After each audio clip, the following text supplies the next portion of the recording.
This is a first installment of the WtW1 Wednesday series, and I'm here with Vivian Vande Velde, and her new book we're going to be talking about today is called Squirrel in the Museum. So welcome, Vivian. Thank you for joining me this evening. Thank you for inviting me. I'm very excited to talk to you about your career as an author and nearly 40 books. Correct. So you can, slip those in anytime you want to. All right. I'd love to hear about your writing. One of the things I've been studying this year is first lines. Okay. I've been spending a lot of time on it. Would you mind if I read your first line? Because I think it's really intriguing for students and for people who are learning how to write. Twitch the schoolyard squirrel. First line is, I am a very highly educated squirrel. I love that line because it draws you right in, and I think the kids will be finding that quite hilarious, actually, too. Well, Twitch has no shortage of self-esteem. That is one of his traits. This is part of a series. The first one was 8 class pets, 1 squirrel, divided by 1 dog equals chaos. That's a terrible, terrible title. I came up with it myself. It made sense to me at the time. I can't remember it. No, wait a minute. No. It's 8 class pets. I can't remember my own title. And it's so long, and my name is so long. We're lucky that the illustrator was able to squeeze this picture, all the things that are going on around that title and my name. That's interesting, because I think the kids really like that, even at the middle school level, because our librarian is very good about picking out books so we can use them to study author's craft in the middle schools. I love the title. So my kids want to know, how did you get the idea for the book? Okay, because Squirrel in the Museum is the 3rd book in the series, I am going to start with how I got the idea for the first book. 2 things that were going on at the same time. First of all, we have bird feeders in our yard that the squirrels are convinced are squirrel feeders. My husband keeps saying, that bird with the gray fluffy tail is back. It just seemed to me as he would put up devices to try to keep them out of the bird feeder, that there had to be simpler ways for them to get to the food. But I just had the impression that they wanted to have the fun of trying to figure it out the way we would with a puzzle. That's what I thought the squirrels were doing, was that they were trying to outsmart Jim, trying to figure out how to get to the food despite Jim's best efforts. So that was one thing that I was kind of watching going on in our own backyard. At the same time, my daughter, who was studying to be a vet tech, said, how come there aren't ever any stories where rats are the good guys? Yeah, rats have a real bad rep, but from being a vet tech, she had come to realize how smart they were, how gentle, the lab rats are. I'm not talking about the sewer rats or anything like that. She said, I think you need to write a story where the rat is a good guy. And I was like, I'm not sure that I could do that. But I started thinking about all the pets she has had, and started thinking about a school situation where sometimes there are class pets. And I thought, wouldn't it be cool if there was a class pet for each grade level? And if the squirrel gets into the school and is helped by the various animals, including the very clever rat. And so that was how that book came about. I did not know who the illustrator was, Steve Bjorkman, and I liked the pictures. That the animals have so much personality. He's captured the sense of chaos. I thought he did a really good job. So I looked him up after the book came out, wrote to him and said, thank you. I think you did a fantastic job. He wrote back to me a very nice letter saying he had fun drawing the pictures because the writing was so much fun. So we became fans of each other. And he said, if you ever write another Twitch book, I would love to illustrate him. And I had not planned that, but with the encouragement of the illustrator, I ended up writing Squirrel in the House, where the same squirrel goes into the principal's house. He believes that the dog has invited him. The dog has actually said, haha, too bad you're stuck outside when I'm inside, but the squirrel takes that as an invitation to come in. And after that, it was just so much fun to write this squirrel-centric point of view that I decided that I wanted him to tag along on a field trip go to a museum where I tried to figure out what were the likely exhibits that he could see, because I know in a lot of museums they're figuring that there's going to be people of all ages, so they try to make things be very interesting and hands-on. If your hands are little squirrel paws, that can sometimes result in more chaos. Because your 3 books came from different sources. So one was just natural observation of day-to-day life, what was sparking your interest or curiosity. Your husband versus the squirrel. And then a suggestion or an encouragement, and then continuing on with the meaningful character that you have developed over time. I had also gotten a letter from a reading group at a local school. The teacher came to me during the Rochester Children's Book Festival and had a packet of letters from kids from her reading group who had read A Class Pets. They said that their favorite characters were the 2 geckos, the science geckos, and they wanted more about them. So that was how, I guess, my mind kind of steered to a sciencey kind of look at what Twitch could get himself into. Yeah. So that brings us to another question is, what do you hope your readers will enjoy most about the books? You heard from some of your audience already that they liked the gecko characters. How did you come up with that idea of how the 2 geckos talk to each other in kind of a script format? Tried to give each of the characters a different personality. For example, the hamster who has gone around in his hamster wheel way too long is a little bit dizzy all the time. and what he says is sometimes like, did I tell you that already?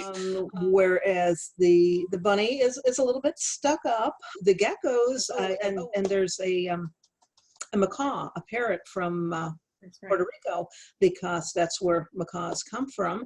And so I decided that she should have a little bit of a Puerto Rican accent, and that she should be talking in poetry, because she says poetry is in the soul of Puerto Rico.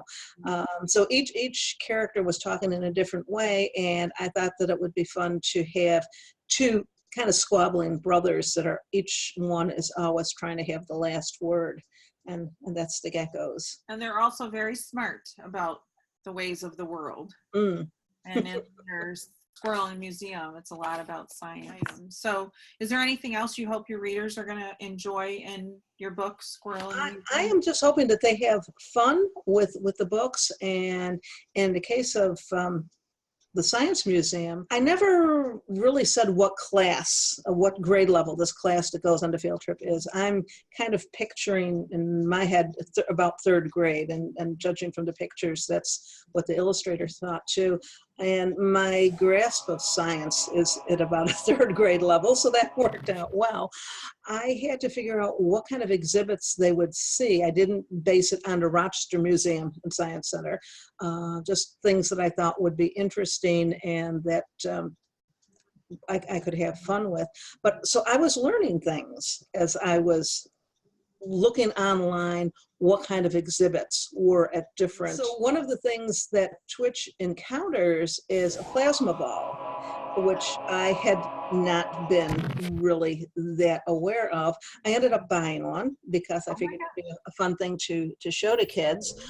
Plasma ball, there are gases in here, and if it is turned on either with electricity, or in this case, just to make it more mobile, batteries, you've got these different lights coming, and they kind of follow your finger if you move it around. Twitch thinks that it's lightning in a ball, and he thinks it's very dangerous, and they shouldn't have little kids around that.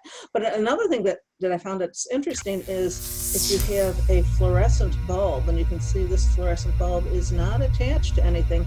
If I touch it against here, it actually light it up. So I was learning things, and I'm hoping that kids will learn some things too, not from Twitch's descriptions, because he always gets everything wrong, but when he goes back to the school and he talks to the geckos, then the geckos have a chapter where they are explaining to the readers what it was that he was seeing. And there's also on my website links that you can see YouTube videos about some of these things. That's awesome. Making science fun too. That's exciting. Well, hopefully. You know, some of my other books have had ghosts set in historical periods, so that the kid who picks up the book is thinking it's going to be a ghost story, but hopefully they're learning a little bit about the Underground Railroad or about the occupation of France during World War II by the Germans. Hopefully they're learning things from the background of the ghost. I'm sneaky. What do you think the easiest thing is about writing for children, and and on the opposite, what do you think is the hardest thing about writing for children? The easiest thing about writing for children is the excitement that they bring into reading a book. And I mean, nobody gets as excited about a good book as a kid does. And that's wonderful if they choose to think that your book is one of the good books. There is a very limited time that is the optimum time for them to read any one book for the first time. When you're kids, you're trying to make the world make sense in your mind, and sometimes books help you do that. Sometimes you're trying to see that you're not alone in the world, and it's good to see kids that are like you or going through some of the same problems that you have. They're forming their attitudes. They're trying to decide if they even like reading at this stage. So that's kind of a daunting, awesome responsibility. I don't ever want to write something that makes a kid say, yeah, reading, that's not so much fun. How awful. You really take into account the audience that you're writing for. Oh, you have to. Absolutely. You know, people are interested in it. What does your writing space look like? Where do you do all that thinking and searching and all of that? Very messy, very messy. We will not tip the camera down for you to see my work surface. I work in a very little space because I've got piles of stuff on this side and piles of stuff on that. And sometimes I'll be like, okay, I'm looking at this page that I've written, but I know I have a more recent page that I printed out, and where is that? Oh, that fell on the floor. Okay, I'll get that. Very messy writer. Oh, but lots of ideas right next to you. There we go. And sometimes when I can't immediately find the corrected page and I have to go back and recreate it, sometimes that's better. Sometimes I'm really relieved that now I found that third draft and it's much better. Sometimes good to start over again. For people who think they have a book inside of them and they really want to write this book, what kind of advice would you give them? I think it is very important that you go with that feeling, because each one of us is different from everybody else. Even those people who are twins, they're having different experiences. Nobody can write a story exactly like you, because nobody has had your exact experiences. So I would very much encourage people not to become discouraged, because writing can be discouraging. It can be harder work. There is no one right way to write or to draw. Different people have different ideas about what makes a good story. But once you figure it out, and that's going to be a lot of trial and error, go back and edit. Actually, that's a stage of writing that I enjoy. For me, the hardest part is at the beginning, when I'm thinking, okay, so I want to write this story about a squirrel who goes to a museum and he's going to cause some sort of chaos. And in the end, his being there is going to be good for the museum and the people. But I don't want it to be exactly good in the way that it was good in the first book or the second book, or if I write a fourth book in that way. So it needs to be something that's different. And I start without knowing exactly where I'm going. But once I have the story down, it's more fun to, how do I make this funnier? How do I make this more chaotic?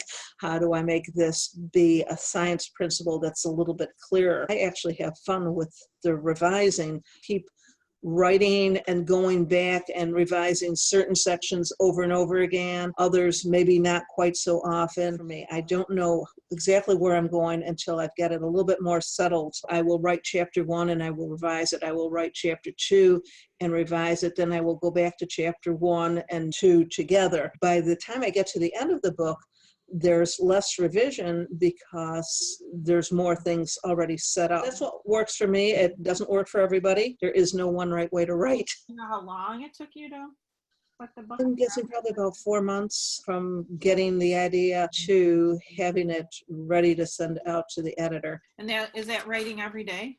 I tell people, funny? it is. It is easier if you write every day. And I know it is easier if I write every day. And if I'm on a roll and I'm writing every day, I'm getting more ideas, better ideas, but life gets in the way. While I am in a project, I am probably at least thinking about the story and thinking what could be happening next. But I know from experience, if I'm not putting it on paper, it's too nebulous. Oh, it could go this way or it could go that way. But once I actually sit down, it is easier. Yeah, it sounds like you do a lot of pre-writing in your head and working through the character and working through the conflict. A lot of that, and some people will tell you it's not a good idea to start too soon without thinking things out, because then you are recreating the wheel step of the way. Thanks for sharing your process in writing. I didn't realize that's how you wrote. As an author of nearly 40 books published, you want to name some of your other books to talk about your career as an author? The first book I started when my daughter was just born. She just celebrated her 40th birthday. That was a while ago. It's called A Hidden Magic. It took about 2 years to write it because I was not writing every day. Normally now a book that size should have taken me closer to 6 months. Work a little bit. I would get the characters into a situation, not know how they were going to get out. Figure, hey, it's easier to read than to write, so I would read something, or just got distracted, but kept going back to it. It was almost as though the characters started calling me and saying, you got us into the woods, you got us into trouble, what's going to happen next? So I kept going back. It took 2 years to write it. 40 years ago, the publishing world was different. We would send out our typewritten stories, and it had to be an original, and so you could only send it out one at a time, because otherwise you would have to sit down and type it out twice. Photocopies 40 years ago, they were either that gray slick paper that kind of curled up at the edge, or it would be really speckled and hard to read. So yeah, nobody that spends their entire day reading is going to be wanting to read something that looks like that. So they would say, we want it to be the original page. Because of that, the turnaround was a lot faster, and they would get back to me in a month or two. In 2 years, I got 32 rejections. Then number 33 said yes. Yes, each time I had to retype it because it looked old from having been back and forth in the U.S. mail so often. I would retype it, maybe I would change a word here and there, but it was not revising. So it was the same story that 32 people thought was unpublishable, that number 33 said yes. Is you need to not give up, and you need to have luck, which is a very unfair thing, but you do, because the editor that I submitted that story to on try number 33 ended up moving to a different publishing house just at the point where my book was ready to come out. She moved to Golden Books, and she said, if you write any Golden Book kind of picture books, submit it to me. Meanwhile, here's my replacement. And her replacement was kind of stuck with my book because, it was produced, it was printed, it was just waiting to go out. She told me that she didn't especially like fantasy. If I had sent her that manuscript, she probably would have rejected it. And I couldn't have sent it to Golden Books because it was so obviously not a Golden Books kind of book. So that's what I mean about luck. If you're interested in being a writer, you cannot give up. Well, the kids always want to know something special about you that maybe it's a secret. Somebody might not know that you're good at this kind of talent, or something you would like to spill to this audience. You will find little bits and pieces of me in a lot of my stories. The thing about being a writer is I can make my characters smarter than I am. I can make them more quick-witted than I am, because I can set things up to figure out what exactly the person is going to say and what my protagonist will respond. So given that my characters can be smarter or twitchier than me, there is a little bit of me in just about every character, and that includes some of the bad guys too, because they are all from my imagination, and they might be doing things that I wouldn't do, but if I did do them, this is how I would do it. Oh boy. Well, I've enjoyed talking to you about your book. You mentioned your first one, Hidden Magic.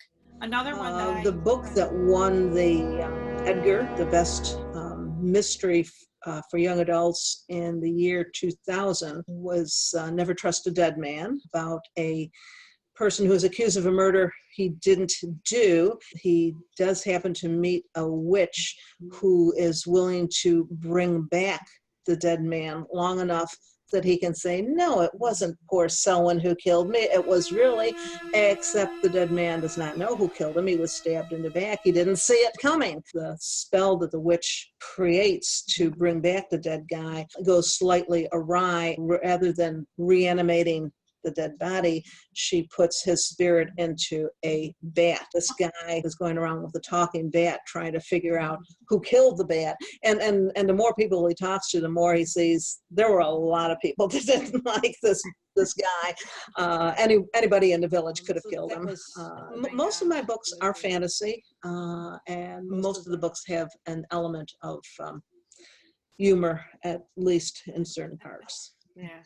All right. Well, thank you so much for talking about your book process and career. And I'm sure you're going to be very inspiring for lots of people who are trying to write, but also for our children who are learning about writing in school. Well, thank you. And I'm wishing you lots of luck with your writing. Thank you so much. Yay, Andrea. All right.